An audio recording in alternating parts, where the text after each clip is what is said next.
जय श्री कृष्ण दोस्तों भारत की स्थिति आज कोरोना के चलते बेहद ही खराब है। जहां फर्स्ट वेव में बहुत कम लोग इससे प्रभावित हुए थे, दूसरी वेव में बहुत अधिक लोग इससे प्रभावित हैं। अगर मैं अपने आसपास की बात करूं तो मेरे कई जान पहचान वाले लोग, कई रिश्तेदार भी कोरोना से बीमार हुए और अधिकतर तो ठीक भी हो गए या हो रहे हैं। परंतु एक मेरे दोस्त जिनके बारे में आज मैं आपको बताना चाहता हूँ। जब हमारे इस चैनल पर 1000 से भी कम सब्सक्राइबर थे तो सिर्फ एक बड़े यूट्यूबर ने ही मेरी मदद की, मुझसे कोलैब करके। वो थे एपी दुबे जी। उस समय उनके चैनल सक्सेस एंड हैप्पीनेस पर तकरीबन 3 से 4 लाख सब्सक्राइबर्स थे और इस चैनल पर 1000 से भी कम। और जब इस चैनल का वॉच टाइम भी पूरा नहीं हुआ था तो भी उन्होंने मेरी सहायता करी। और मैंने जब इसके लिए उनको धन्यवाद किया तो उन्होंने मुझे सिर्फ इतना ही कहा कि अगर तुम्हें लगता है कि मैंने तुम्हारी मदद की तो तुम भी कल को किसी की मदद कर देना। एपी दुबे जी की सबसे अच्छी बात तो मुझे यही लगी कि एक समय ऐसा आया कि उनके चैनल से ज्यादा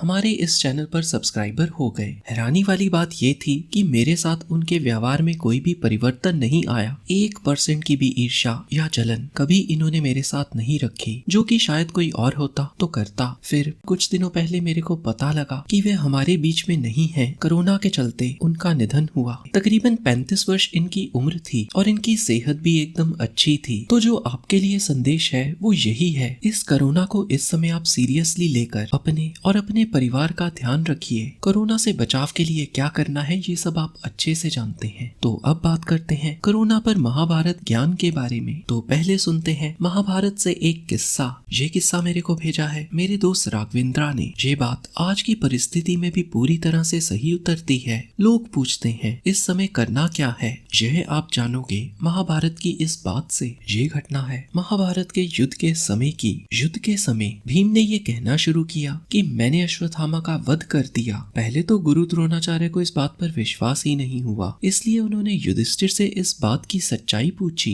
युधिष्ठिर ने भी कहा हाँ, अश्वत्थामा मारा गया। गुरु द्रोणाचार्य को लगा कि उनका पुत्र अश्वत्थामा युद्ध में मारा गया है, क्योंकि उनके पुत्र का नाम अश्वत्थामा था। परंतु अश्वत्थामा सिर्फ गुरु द्रोणाचार्य के पुत्र का नाम नहीं था, यह तो एक हाथी का नाम भी था जिसको भीम ने मार गिराया था। और धर्मराज युधिष्ठिर इसी अश्वत्थामा की बात कर रहे थे। इसके बाद गुरु द्रोणाचार्य पूरी तरह से टूट गए और उनको भी मार दिया गया। अगर वो पुत्र वियोग में ना होते तो उनको मारना इतना आसान ना होता। जब इस तरह से अपने पिता की मृत्यु की बात अश्वत्थामा को पता चली तो अश्वत्थामा को बहुत क्रोध आया। अश्वत्थामा को लगा कि धोखे से उसके पिता का वध किया गया है और क्रोध में आकर अश्वत्थामा ने नारायण अस्त्र छोड़ दिया, जो उसने पांडवों के लिए ही बचा कर रखा था। नारायण अस्त्र की यह विशेषता थी कि ये नारायण अस्त्र उन लोगों पर ही आग उगल रहा था जिनके हाथ में शस्त्र थे। सभी लोग परेशान होकर श्री कृष्ण की ओर देखने लगे और विनती करने लगे कि हे प्रभु, हमारी रक्षा कीजिए, नहीं तो ये नारायण अस्त्र हम सभी को मार देगा। तो श्री कृष्ण ने इसका हल बताया और कहा नारायण अस्त्र की विशेषता ये है कि ये उसी को मारता है जो इसके साथ युद्ध करता है।